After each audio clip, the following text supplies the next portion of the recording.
Hello and welcome back to the Shoogly Shed. First episode of 2023. Happy New Year to everyone that follows the channel and watches my videos. This is a little break from the VMAX. The VMAX is stalled a little bit, waiting on forks and a couple of wiring issues getting sorted, and then hopefully I'll be able to give you some more content on that. But it is getting there, it's getting really close, so you know, just be a little bit more patient and we'll hopefully get some more content on that quite soon. But I treated myself in the Boxing Day sales to something that I have been looking for and wanting to upgrade to for quite some time now, and there was a good sale with Welding. I have their MIG welder already, so I've upgraded to an AC/DC TIG welder. They also offer some great finance options as well, so it spreads the cost quite nicely. And that's pretty much how I managed to justify this to myself and Mrs. Shoogly. But basically, like I say, I've been wanting a TIG welder for ages, and it is a huge step forward in my kind of learning, and especially with regards to fabricating, because it means an AC/DC welder means I can do aluminium welding as well as like nice stainless stuff too.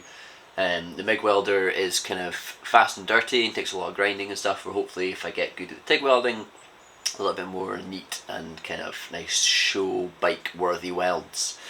So without further ado, let's get out of the box.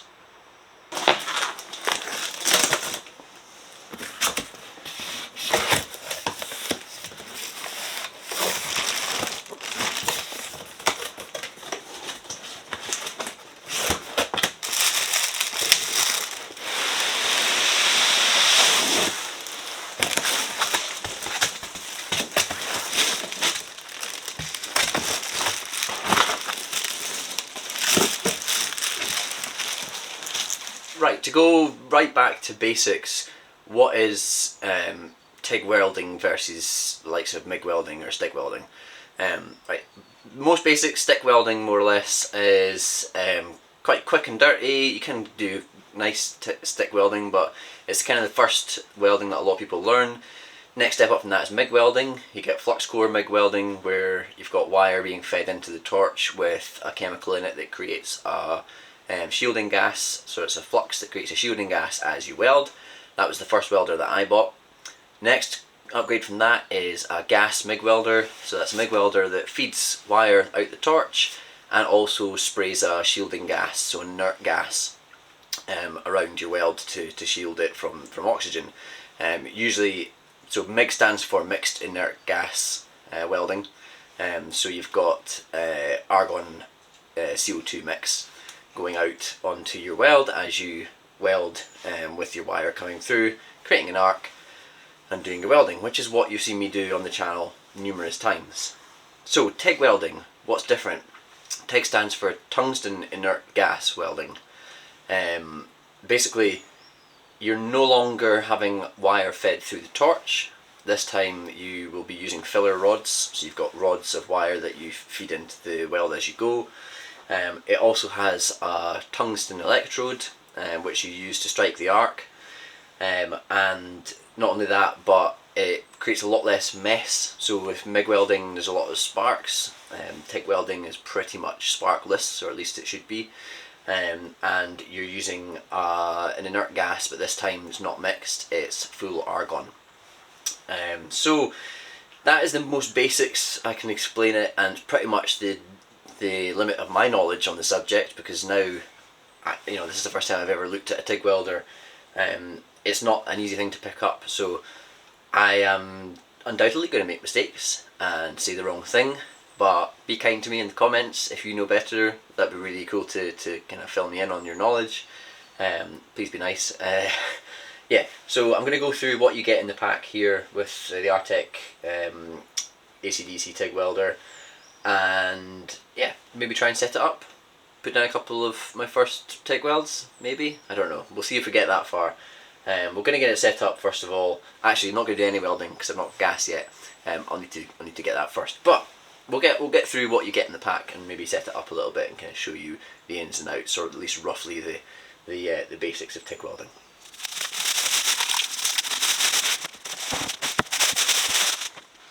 So this is a TIG welding machine.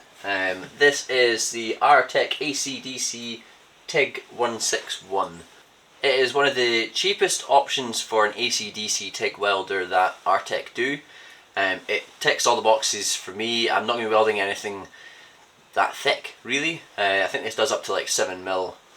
So I'm not building construction. Like, I'm not building, you know, metalwork frames and things. So I don't need to weld anything thicker than 7mm. Really, most of the time, most of my welding actually will be, it could be 0.7mm. So actually, this is more than enough, more than capable. This is what I mean basically with MIG welder. I pretty much got voltage and wire speed. So like high, you know, how high I want the voltage to be and how fast I want the wire coming out the torch. With those you can control like how hot the weld gets, or how much, or what height your welds and things are. So you can play about with that depending on the thickness and type of metal you're welding. But that's like 2 controls pretty much on that machine, and then you've got your gas flow, and that's kind of it. This is what, 2, 4, 6, 8, 10 different knobs on it, and then switches and dials and such. So this will take a lot more learning and a lot more time just sitting and practicing, but that's what I'm good at, is picking things up like this. So I'm hoping, I'm not too scared, I'm hoping that with a little bit of practice I'll get the hang of this. And yeah, TIG welding is one of these things a lot of people say is really hard to teach yourself if you really want to get like a welding class. But that just sounds like a challenge to me. So I'm going to have a go. There's lots of really useful tutorials on YouTube for getting started in TIG welding. This, disclaimer now, this is not a tutorial on how to get started in TIG welding. This is just my personal experience in getting started in TIG welding. So if you're looking for tutorials, this is not it. Go and have a look somewhere else, because I'll be watching the same videos. Right, so that's the machine. Let's see what accessories we've got with it.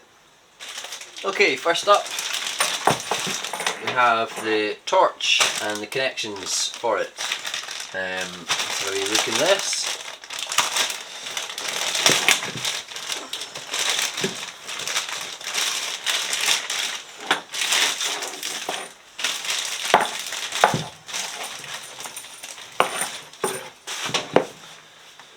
So I'm pretty sure that's for the gas connection, I'm going to assume.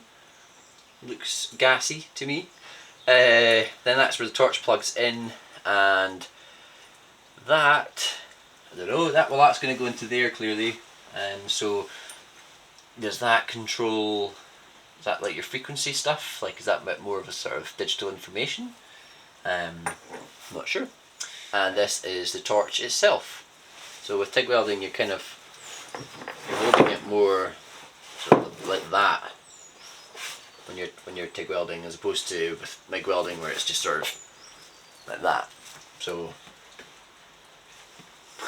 like this, like that. Can you tell that I actually have no idea what I'm talking about here? I hope no one's watching this thinking that they're going to learn something, because you're not. I also noticed that this has like a sort of leather sheath, maybe for like 3/4 of a metre along the first bit. I think that keeps it flexible, but also a lot of TIG welding people like to throw the torch lead over your shoulder. I think it keeps it out of the way. I think it's a personal preference thing, but that's possibly what that's for. Keeps it nice and comfy. I don't know. This is an attachment for stick welding. I got one of these with my MIG welder as well. I don't know, maybe I'll need to do some stick welding at some point. If I do, I have the capability, so it's always useful. They also give you a pack of consumables. So these are little sort of caps that go on the end of your TIG torch. There's 2 different sizes here, sort of small and a big one. I think the difference is effectively trying to get into tighter spaces. That's kind of the only difference. You've got the sort of ceramic cups that go on the end of the TIG torch, where the shielding gas comes in, and that kind of cup directs the flow of the shielding gas, I'm pretty sure. There's also a couple, 3 tungstens in there. You've got 2 greys and 2 reds. I read somewhere that the reds aren't that good, possibly radioactive, something like that. And then The grey ones and blue ones are a little bit better for that reason alone, I think. So probably not going to use the red ones, but the grey ones are probably what I want. And then there's also the collets and things for that actually hold and grip your tungsten. So yeah, that's that pack. Got our gas hose, connects onto our gas bottle. Got a regulator as well. Regulator, basically, if you know what a regulator does, you've got a very high pressure inside your gas cylinder, and you don't want all that pressure being dumped straight into your TIG torch, or MIG torch for that matter. Pressure being dumped straight into your TIG torch, or MIG torch for that matter. So this tells you how much pressure is in the cylinder, and then using this sort of valve here, you can adjust how much pressure actually comes through the hose and into the torch. So you can obviously keep an eye on the contents of your cylinder, and then keep an eye on how much gas you're using per hour. I'm pretty sure it's like cubic feet an hour is the measurement they use. So yeah, that's pretty much what a regulator does. Like I say, if you had all the pressure coming out of your cylinder, it would just be bad news. Not to mention it would be a huge waste of gas. But yeah, that's what a regulator does. So you get the regulator with this, which is nice and handy. Also have our earth clamp. Just with any type of welding, you need to earth your workpiece, be that earthing the metal table that you're working on, or earthing the piece itself. Optional extra that I went for is this puppy here.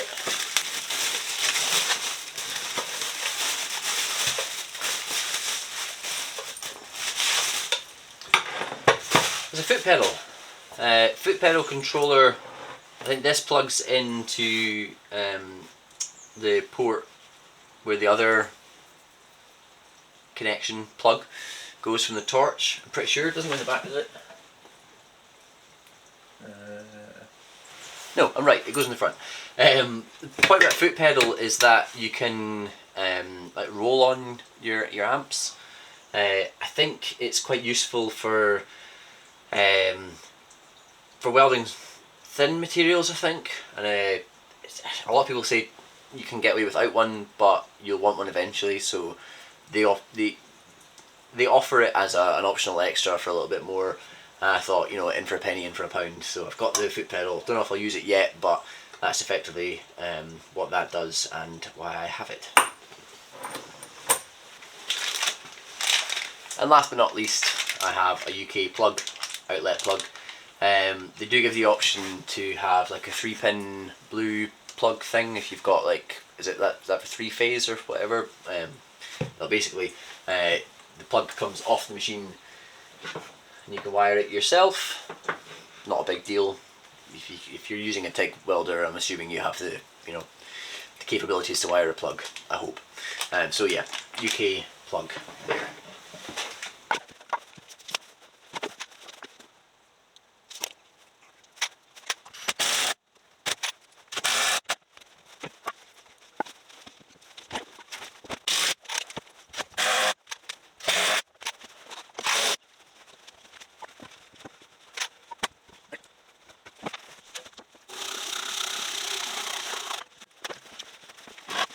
Okay, just threw together this little under bench mounted shelf for the TIG welder. Just painted it while the paint's drying. I'm going to do something very, very unusual. I'm going to read the instructions.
Okay, so first up, our ground lead, otherwise known as your negative lead, which in MIG welding is connected to the negative port here, but with TIG welding, it goes to the positive.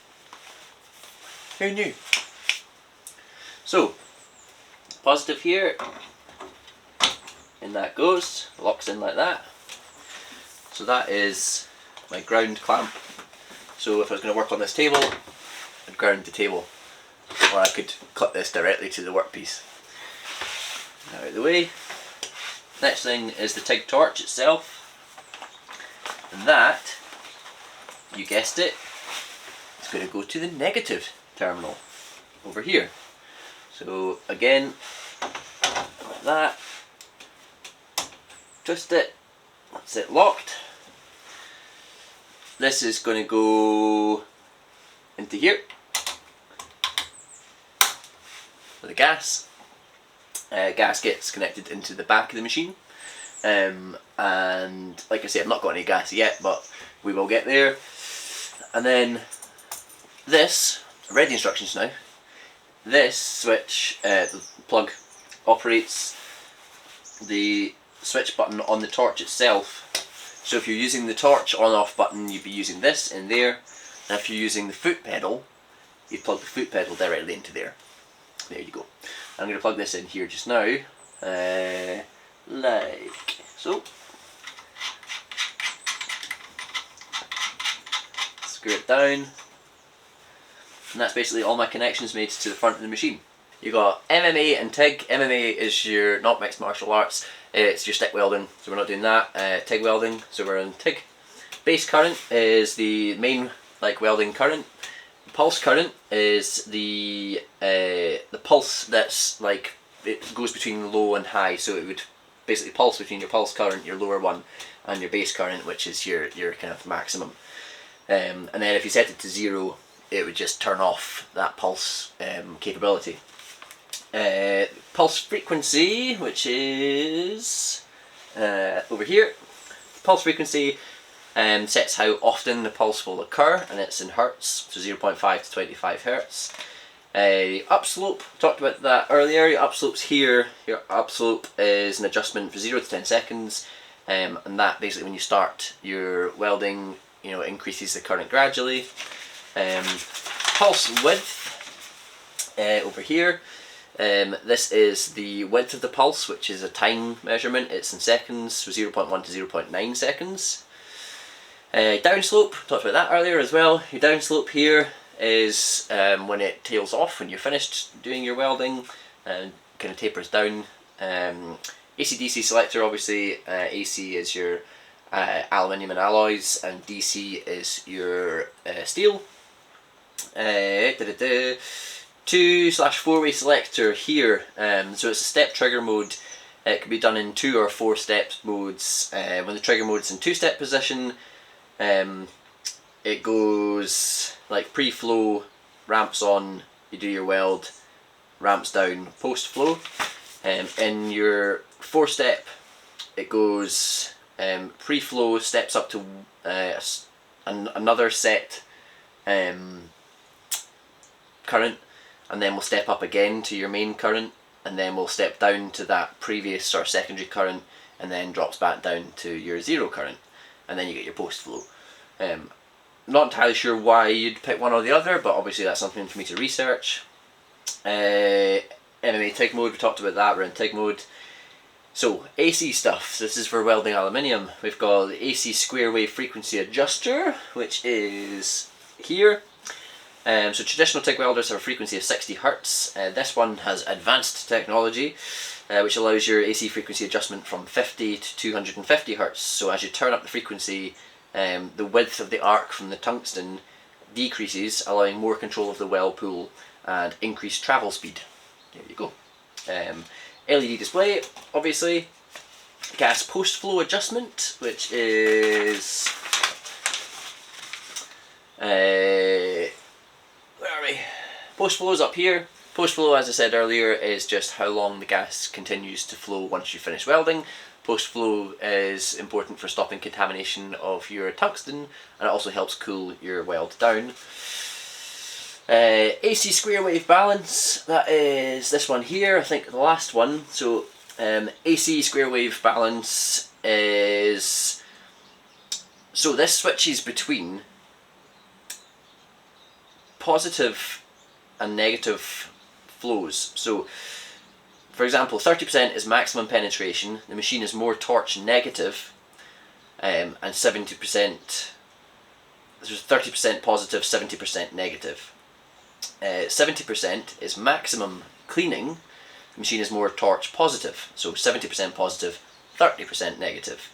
So this is how it breaks it down. With clean metal, you can select more penetration and the machine will spend more time penetrating the work, which is the negative part of that AC square wave cycle. When welding dirty or contaminated material, more cleaning may be selected.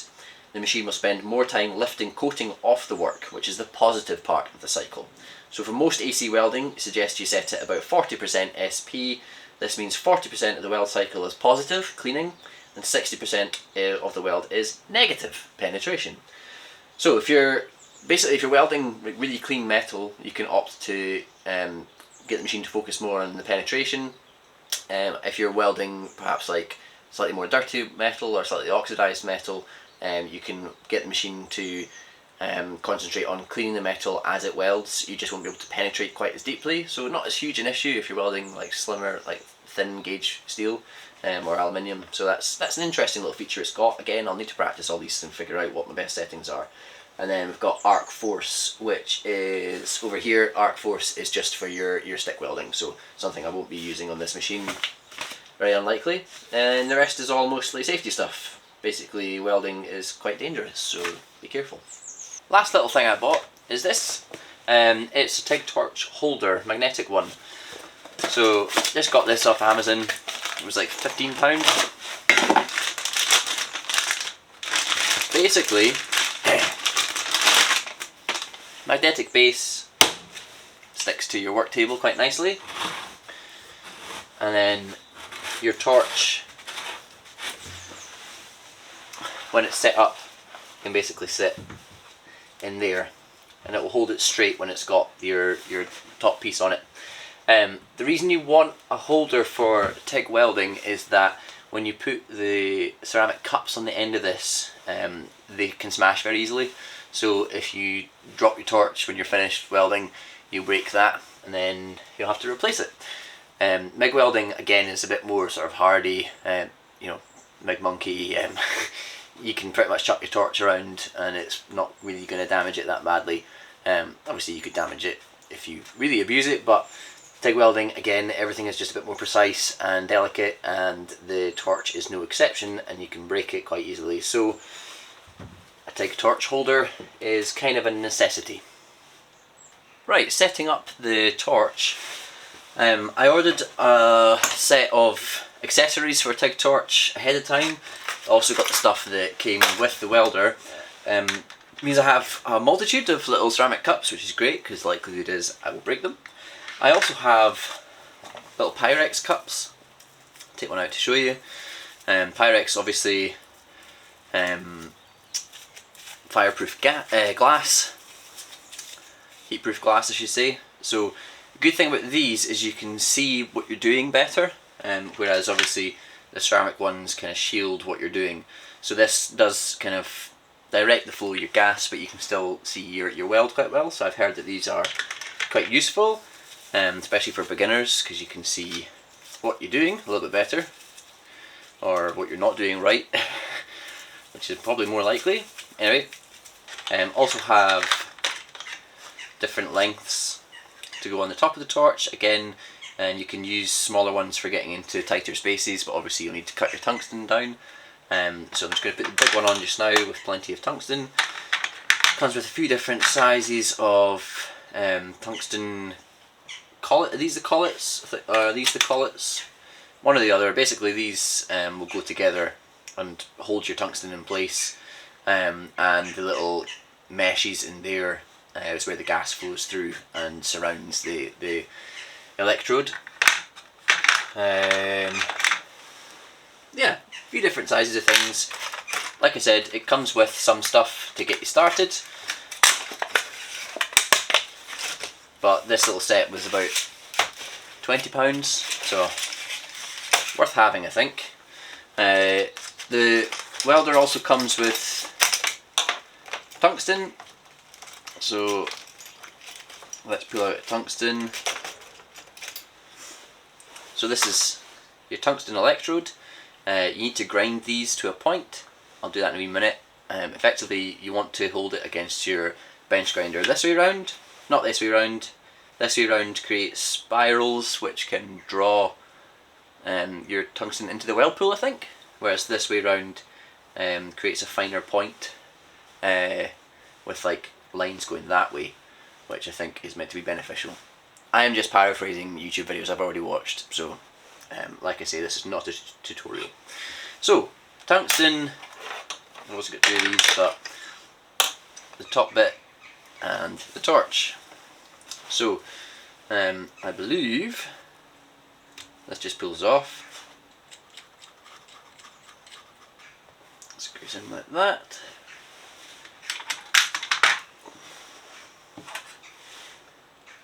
Tungsten goes that way around, I think, into there. This goes on the top.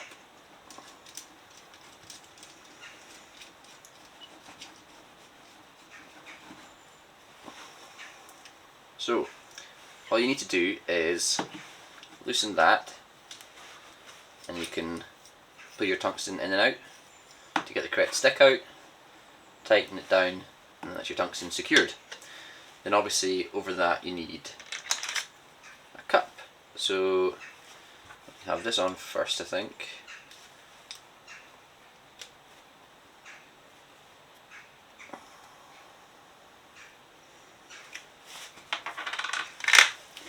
Shouldn't have taken that off. Right, I've got to replace the little white ring on the end here. You get one with the kit, and then you also get a couple of different types with this accessory kit. You've got to replace that, put this back on,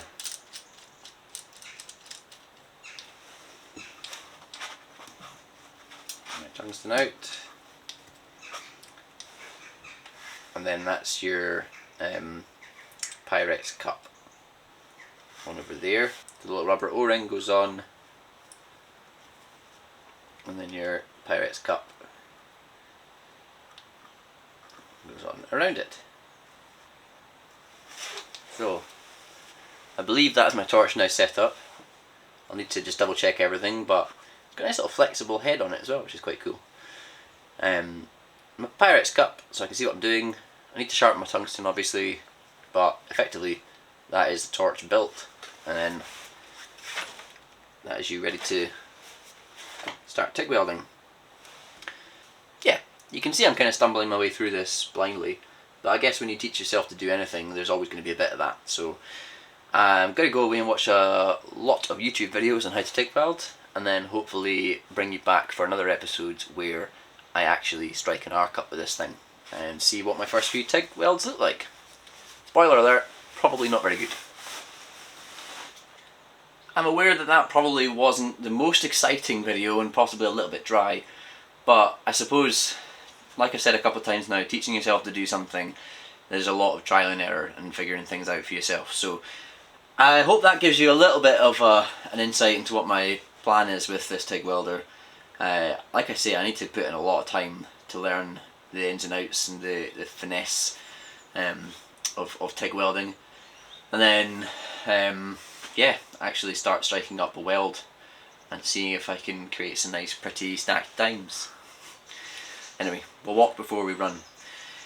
Hopefully next time I'll have maybe some VMAX content for you, or possibly if I've got some argon I will start doing some TIG welding.